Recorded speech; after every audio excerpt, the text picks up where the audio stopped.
사도신경으로 신앙 고백하시겠습니다. 전능하사 천지를 만드신 하나님 아버지를 내가 믿사오며 그 외아들 우리 주 예수 그리스도를 믿사오니 이는 성령으로 잉태하사 동정녀 마리아에게 나시고 본디오 빌라도에게 고난을 받으사 십자가에 못 박혀 죽으시고 장사한 지 사흘 만에 죽은 자 가운데서 다시 살아나시며 하늘에 오르사 전능하신 하나님 우편에 앉아 계시다가 저리로서 산자와 죽은 자를 심판하러 오시리라.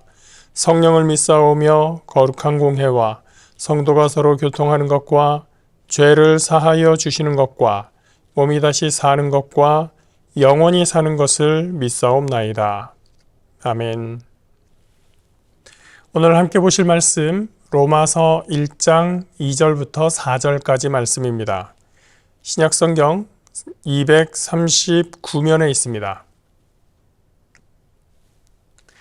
신약성경 239페이지 로마서 1장 2절부터 4절 말씀입니다.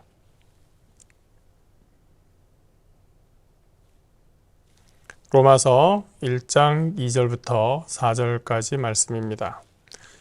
이 복음은 하나님이 선지자들을 통하여 그의 아들에 관하여 성경에 미리 약속하신 것이라. 그의 아들에 관하여 말하면 육신으로는 다윗의 혈통에서 나셨고 성결의 영으로는 죽은 자들 가운데서 부활하사 능력으로 하나님의 아들로 선포되셨으니 곧 우리 주 예수 그리스도시니라. 아멘. 로마서 1장 1절에서는 바울이 자신의 정체성을 세 가지로 규명하고 있다고 지난 시간에 말씀드렸습니다. 첫 번째는 예수 그리스도의 종, 두 번째 사도로 보내심을 받았다, 그리고 세 번째 복음을 위해서 택정함을 받았다. 이렇게 세 가지입니다. 이 세 가지를 하나하나 뜯어보고 음미할수록 깊은 의미를 발견할 수 있는데, 그러면 이 로마서 1장만 가지고 1년 동안 설교해도 부족할 것 같습니다. 그래서 진도를 좀 나가려고 하는데요. 두 번째인 사도를 넘어서 세 번째 택정함, 복음을 위해서 택정함을 받았다고 한 이 말에 대해서 살펴보겠습니다. 택정하였다, 택정이라는 말을 국어사전에서 찾아보면 여럿 가운데서 골라서 정함, 이렇게 되어 있습니다. 단순히 선택받았다라고 말을 해도 의미가 있는 그런 단어이긴 하죠. 그런데 그 선택이라는 것이 길 가는 사람을 선택하는 것일 수도 있고 운동장에서 혼자 놀고 있는 아이를 선택할 수도 있습니다. 그런데 여기에서 여럿이 있는 가운데 너라고 특정해서 선택한 것, 뽑아낸 것, 그것이 택정함이라는 단어의 의미라는 것입니다. 헬라어의 원래 뜻을 보아도 거기에도 선별하였다, 구별하였다, 구별되었다, 이런 뜻이 담겨 있습니다. 분리되었다라고 하는 것이죠. 그러므로 택정하였다라고 하는 것은 특별한 선택이 있었다. 여러 가지 선택의 모양이 있을 텐데 그 중에서도 특별한 선택이 있었다라고 하는 것이고, 그것은 바울에게 특별한 사명이 있었다는 것을 말해줍니다. 그 사명이 무엇입니까? 바로 복음이라고 하는 거죠. 따라서 이 복음을 위하여 택정함을 입었다라고 하는 바울의 고백은 자신의 사명감이 담겨 있는 표현입니다. 많은 사람들이 각자의 사명으로 분주합니다. 그 사명이라는 것도 굉장히 다양하죠. 바울도 원래부터 자신의 사명에 굉장히 분주했었습니다. 바로 율법을 바로 세우는 일이었습니다. 바울이 바리새인이었다고 얘기를 했는데, 이 바리새인이라는 말도 원래는 어원이 구별되었다라는 뜻에서 온 말입니다. 그래서 바울은 자신이 율법을 잘 지키는 사람으로서 또 다른 사람을 율법을 잘 지키게 만드는 사람으로서 구별되었다라는 자기 개념, 자기 정체성이 있었습니다. 그런데 그랬던 그가 예수님을 만나고 예수 그리스도의 종이요 사도로 보내심을 받고 보니, 내가 율법이 아니라 복음을 위해서 택정함을 받았다라고 하는 것을 깨달은 것입니다. 그걸 또 혼자만 깨닫고 끄떡끄떡 하지 않고 지금 굳이 그걸 로마의 교인들에게 알리고 있는 겁니다. 여러분, 내가 복음을 위해서 구별된 사람입니다. 다른 어떠한 것도 아니고 복음을 위해서 택정받은 사람입니다. 라고 알리고 있는 것이죠. 그리고는 그 복음이 뭔지를 설명하는 것이 2절부터 나오고 있습니다. 그런데 이 2절 이하를 보면서 많은 학자들이 로마서의 서문은 굉장히 특이하다고 지적을 합니다. 보통의 편지의 서문보다 훨씬 길기 때문입니다. 편지 맨 앞에 들어가는 내용은 당시의 편지 습관으로 봤을 때 발신자 누구가 수신자 누구에게 축복합니다, 평안을 전합니다, 이런 인사말로 되어 있습니다. 그러니까 발신자, 수신자, 인사말, 요 순서로 되어 있는 것이 당시 편지들의 보통 순서인데, 성경에서 그 예를 보면 바울의 편지에서도 보면 데살로니가 전서 1장 1절이 좋은 본보기가 됩니다. 데살로니가 전서 1장 1절 제가 읽어드리겠습니다. 바울과 실로아나와 디모데는 발신자죠. 하나님 아버지와 주 예수 그리스도 안에 있는 데살로니가인의 교회에 편지하노니, 수신자가 나옵니다. 은혜와 평강이 너희에게 있을지어다, 인사말입니다. 다른 바울 서신들도 이렇게 수식어가 조금은 더 들어갈 수 있어도 큰 틀에서 데살로니가 1장 1절의 수준에서 조금 더 더해지는 수준에 지나지 않습니다. 그런데 로마서는 발신자가 누구인지 1장 1절에서 길게 설명한 후에 2절부터 6절까지 다른 내용을 이야기합니다. 보통 서문에 들어가지 않는 다른 설명 내용이 들어가고 쭉 가서 7절에 가서야 수신자에 대해서 인사말이 진행되고 있습니다. 7절 볼까요? 로마에서 하나님의 사랑하심을 받고 성도로 부르심을 받은 모든 자에게, 수신자가 여기서 나오는 것이고요. 하나님 우리 아버지와 주 예수 그리스도로부터 은혜와 평강이 있기를 원하노라, 인사말로 서문이 마무리가 됩니다. 이렇게 수신자와 인사말이 7절에 가서 나오는 거예요. 2절부터 6절까지는 통상적인 편지의 서두에 잘 등장하지 않는 그런 내용들이 들어가 있는 것입니다. 이렇게 특이한 서문을 써내려가면서 바울은 무슨 말을 하고 싶은 건가요? 복음에 대해서 설명을 하고 있습니다. 왜 바울이 인사말을 쓰다 말고 갑자기 중간에서 복음에 대해서 길게 설명을 하고 있을까? 왜 이런 특이한 형태의 서문을 기록하고 있을까? 그래서 제가 편지 쓰는 바울의 입장이 되어 보려고 노력을 해봤습니다. 바울의 입장에서 곰곰이 생각을 해봤어요. 왜 인사말을 하다가 갑자기 복음에 대해서 이렇게 길게 써야만 했을까? 인사로 편지를 시작하고 있는데 진짜로 하고 싶은 말이 먼저 튀어나오고 있는 것입니다. 다급한 마음이 바울에게 있었던 것 같습니다. 마치 바울은 이 복음을 빨리 말하고 싶어서 안달이 난 것처럼 이렇게 서문을 시작하고 있는 겁니다. 여러분, 나 바울이라는 사람을요, 하나님께서 딱 뽑아서 골라내셨거든요. 왜냐하면 복음 때문에요. 복음을 위해서 저를 택정하셨어요. 제가 전하려는 복음이 뭐냐면 말이죠, 라고 하면서 바울은 자신이 종이 된 것도, 사도로 보내심을 받은 것도, 그리고 택정함을 받은 것도 오로지 이 복음 때문이다, 이 복음이 아니면 아무 소용이 없다라는 마음이 막 여기서 드러나고 있는 것입니다. 어서 빨리 복음에 대해서 얘기하고 싶은 거예요. 복음이 자기 사역의 본질이고, 그래서 이 복음이 이 편지의 몸통이고 본론이 되는 것입니다. 그래서 주저하지 않고 2절에서 인사말, 나에 대해서 말하자마자 갑자기 복음에 대해서 설명하기 시작을 하는 겁니다. 2절 말씀이죠. 이 복음은 하나님의 선지자들을 통하여 그의 아들에 관하여 성경에 미리 약속하신 것이라. 복음은 그의 아들, 즉 하나님의 아들에 관한 것, 이것이 바로 바울이 전하는 복음입니다. 하나님의 아들 예수 그리스도가 바울로서는 가장 중요한 복음이었다고 하는 것이죠. 그렇다면 이 하나님의 아들은 누구냐? 2절에서는 하나님이 선지자들을 통해서 약속하신 분이라고 이야기했습니다. 그리고 그 다음 3절입니다. 그의 아들에 관하여 말하면 육신으로는 다윗의 혈통에서 나셨고, 자, 두 번째 다윗의 혈통 나왔습니다. 4절 성결의 영으로는 죽은 자들 가운데서 부활하사 능력으로 하나님의 아들로 선포되셨으니 곧 우리 주 예수 그리스도시니라. 그 하나님의 아들은 세 번째, 죽은 자들 가운데서 부활하셨습니다.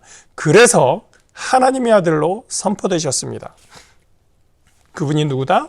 바로 우리 주 예수 그리스도시다 라고 하는 것, 그것이 바울의 복음입니다.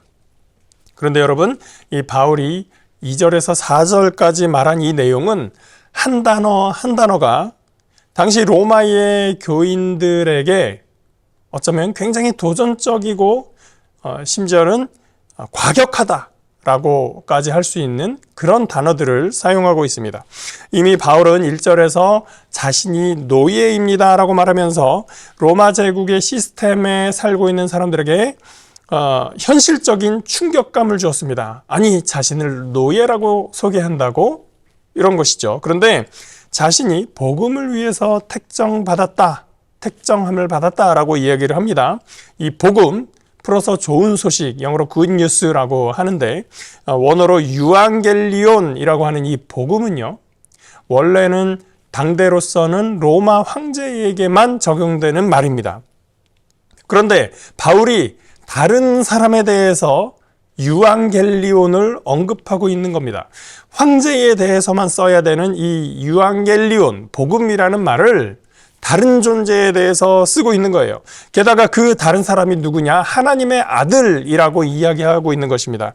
이 하나님의 아들이라는 말도요, 또 우리말에서는 하나님, 신, 이게 다른 단어를 사용하지만 영어에서나 라틴어에서나 헬라어에서나 독일어에서나 많은 서구권의 언어에서 하나님과 신이 같은 단어를 사용하고 있습니다. 로마 제국에서 하나님의 아들, 신의 아들은 누구냐? 아우구스투스 초대 황제가 자신을 가리켜서 신의 아들, 하나님의 아들이라고 말했습니다. 그 후에 황제들은 당연히 이 말을 자신에게 적용해서 사용했습니다. 그러니까 신의 아들이다, 하나님의 아들이다 라고 당대에서 얘기를 한다면 그것은 바로 로마 황제에 대해서 이야기하는 것입니다. 그런데 바울은 로마 황제 말고 예수님이 하나님의 아들이시다, 예수님이 신의 아들이다 라고 이야기하고 있는 것입니다. 당시에 이런 말을 함부로 할 수 있는 사람들이 있었을까요? 그 하나님의 아들은 어떤 사람이냐? 이미 수백 년 전부터 선지자들이 예고했었고 성경에 약속되어 있는 분인데, 그분의 혈통은 또 어떻습니까? 다윗의 혈통을 이어받았습니다. 바울의 시대에서 1000년 전으로 거슬러 올라가면 위대한 왕 다윗이 있는데, 이 하나님의 아들은 그 다윗의 계보를 물려받은 그 혈통 아래에서 태어난 아들, 자손이라고 하는 겁니다. 지금 이 로마 시대에 그 1000년 전에 다윗 왕이 있던 시절에 로마는 어떤 모습이었을까요? 그때는 로마는 존재하지도 않았습니다.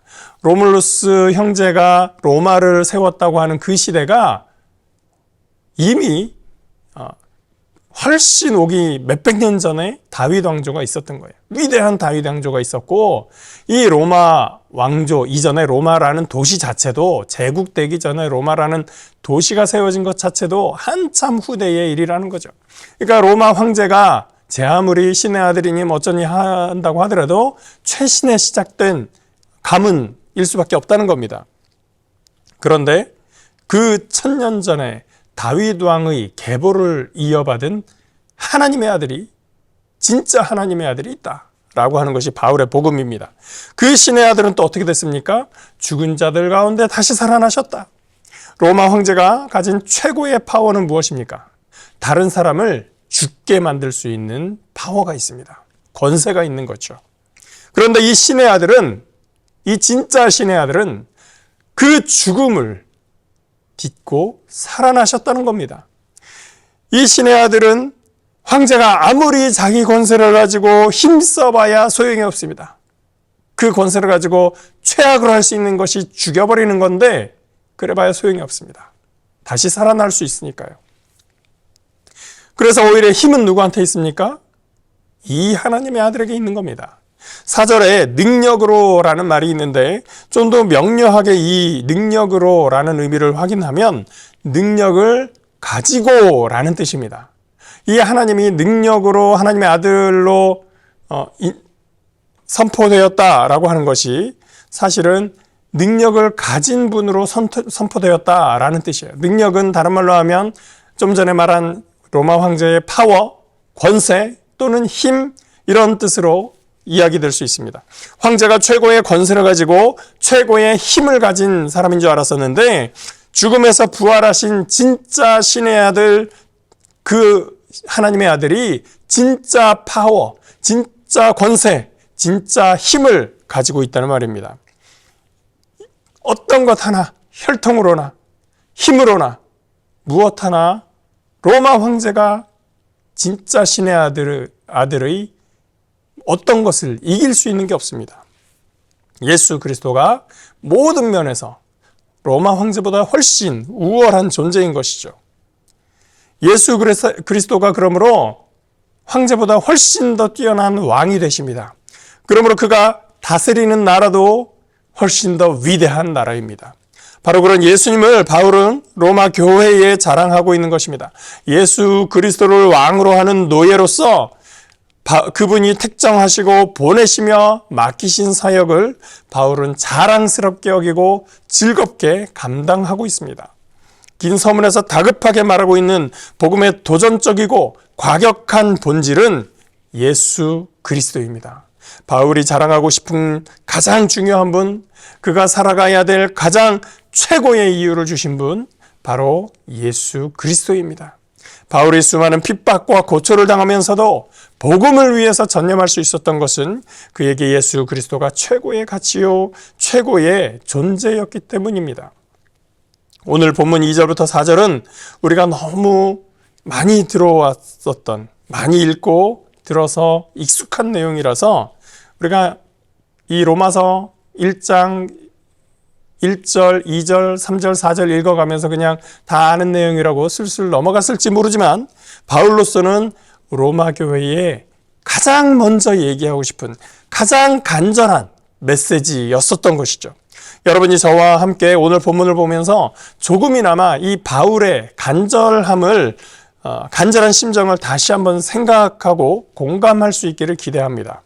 이 새해의 첫 기간에 바울에 있었던 이 복음에 대한 열망, 예수 그리스도에 대한 절실함이 저와 여러분의 마음 가운데에도 가득 차기를 주님의 이름으로 축복합니다. 기도하겠습니다. 사랑과 은혜의 하나님, 오늘 본문을 통해서 바울이 복음을 향한 열망이 얼마나 뜨거웠는지, 예수 그리스도에 대한 절실함이 얼마나 가득했는지 다시 한번 보게 됩니다. 이 하늘을 시작하는 이 첫 계절에 복음에 대한 마음이, 예수 그리스도에 대한 소망이, 그 절절함이 우리 가운데도 있기를 원합니다. 주님이 우리의 존재의 근거가 되고 주님이 우리의 구원의 참 능력이 되시는 것을 우리가 다시 한번 가슴 깊이 느끼고, 그 복음 때문에, 예수 그리스도 때문에 우리가 우리의 삶을 또한 힘차게 살아나가길 원합니다. 우리 모든 성도들 주님의 능력과 은혜 가운데 함께하여 주시고 주의 권능으로 인도하여 주시옵소서. 감사드리며 예수 그리스도의 이름으로 기도합니다. 아멘. 하늘에 계신 우리 아버지여, 이름이 거룩히 여김을 받으시오며 나라가 임하시오며 뜻이 하늘에서 이루어진 것 같이 땅에서도 이루어지이다. 오늘 우리에게 일용할 양식을 주시옵고 우리가 우리에게 죄 지은 자를 사하여 준 것 같이 우리 죄를 사하여 주시옵고 우리를 시험에 들게 하지 마시옵고 다만 악에서 구하시옵소서. 나라와 권세와 영광이 아버지께 영원히 있사옵나이다. 아멘.